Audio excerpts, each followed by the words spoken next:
So yeah. This is gonna be Chip and Dale Rescue Rangers, another game, another Disney Capcom game, one of the more well-known ones. It's probably one of the more, I mean, this is probably, along with DuckTales 1, this is the most popular one, I would say. Yeah, we're gonna play as the superior chipmunk, of course. There's only one chipmunk to play here.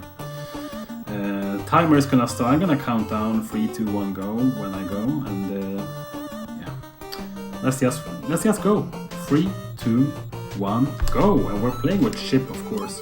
So what we did here in the beginning when I was talking crap was that we actually waited for the demo to start. Why is that, you wonder? Because it was recently found out that... Wait. Stupid climb.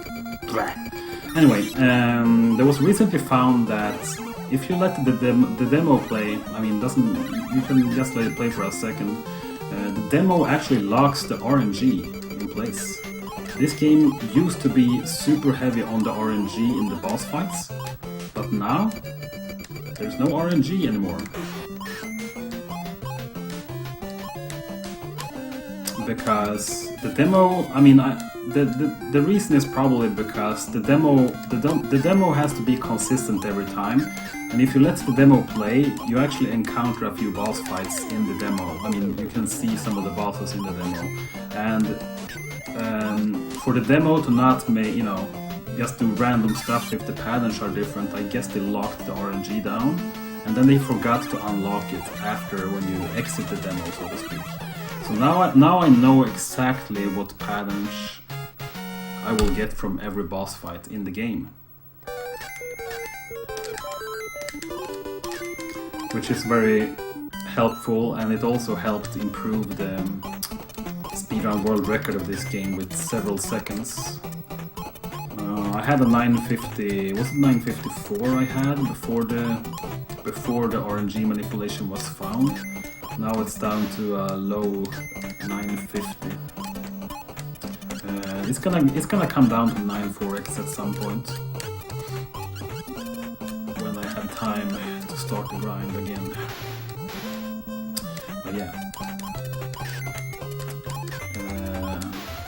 But yeah, that's also one more reason to run this game now. This game has always been a popular entry speedrun for people because it's really easy to learn.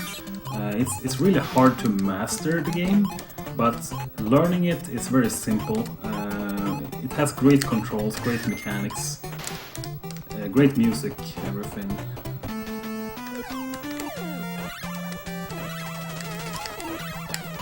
Nice.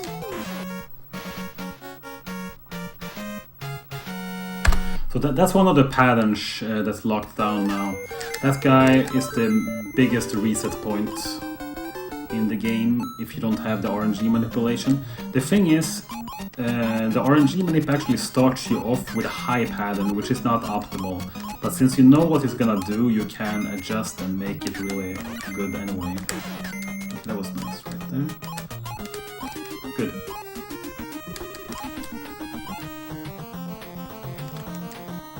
Yeah, I do split, I do use my splits. I need to know psychologically, mentally where I'm at, even if it's a good or a bad run. It's a mental thing for me. I always split, well, not at live marathons like GDQ and ESA and such, but I do split every time I do an online marathon. Okay, let's see here.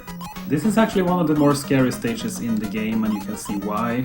I've been at 1 HP for quite some time.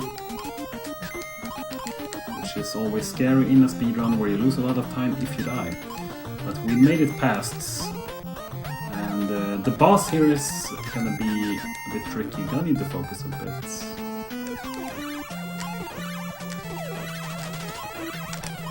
Double KO for the swag. Here we go.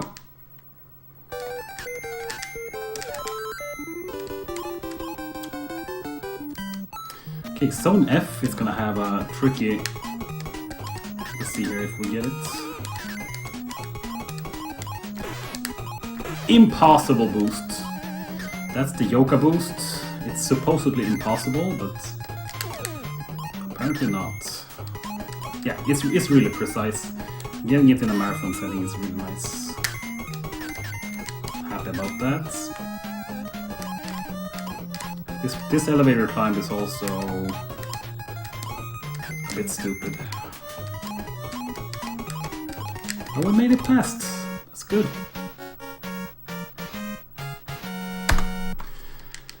Alright, we are on Spicy Peace so far. Can't complain, not gonna jinx it too much.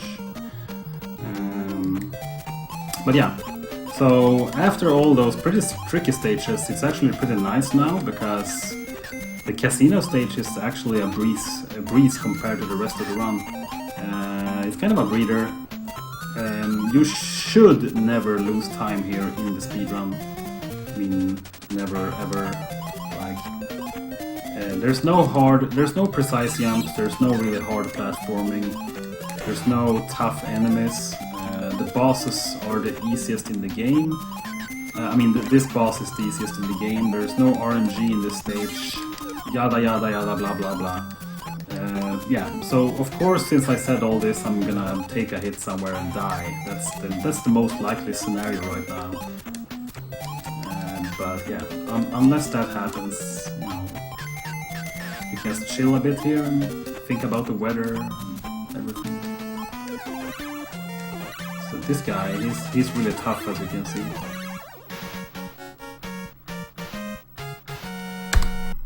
Okay, so now we can take a little breather again because there's actually a little cutscene coming up.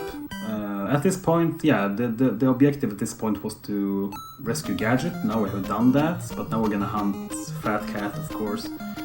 So you fly our spaceship, and here you think, oh, we're going to the moon, great! But no, we're actually just going back down again, so there was absolutely no reason to go to that space shuttle. Alright, let's go.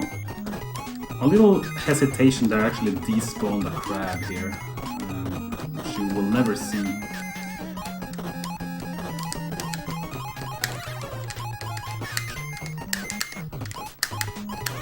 Okay, that is a hard part. Not my best climb ever, but definitely not my worst.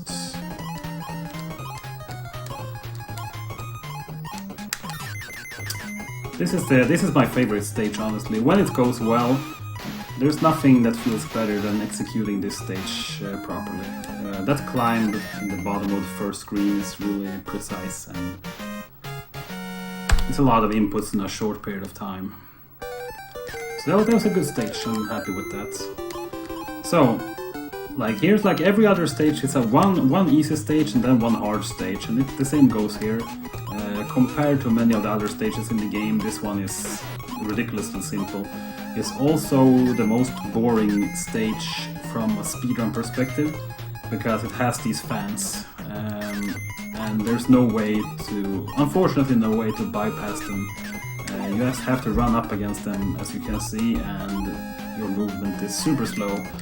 If you're playing co-op in 2-player, you can actually, if you both die simultaneously, there's a mechanic in this game that lets you come back as a balloon and fly past while one player is still going. But if you die like a few seconds apart, you can actually, both of you can actually have the balloon at the same time, so you can fly past those fans and save like 20 seconds, which is neat. But it doesn't help me now, because I obviously don't have 2 players here. So we're gonna try and get a 2 cycle here. And we got it, nice. Okay, that's not bad. Alright, final stage coming up, it's the toughest one. I'm gonna shut up when I play it, because the stage is incredibly hard and the music is great, so just hopefully we can enjoy this.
We have time coming up on the 5th hit.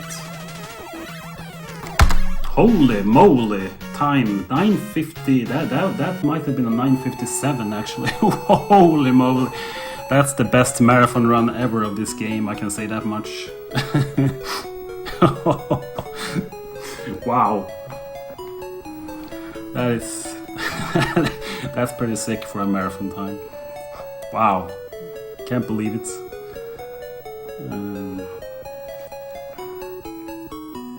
The world record when I started running this game was actually 9:59.9. So that was faster than the old record. Now the record is 9:50, but still. Shoutouts to Foot Dive for having the first sub 10.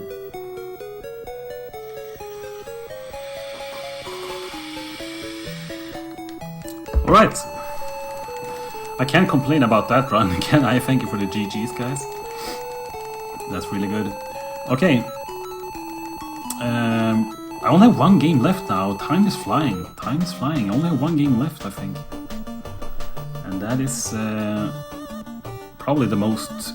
Wait, it's not me, right? Wait, stop now. Isn't there...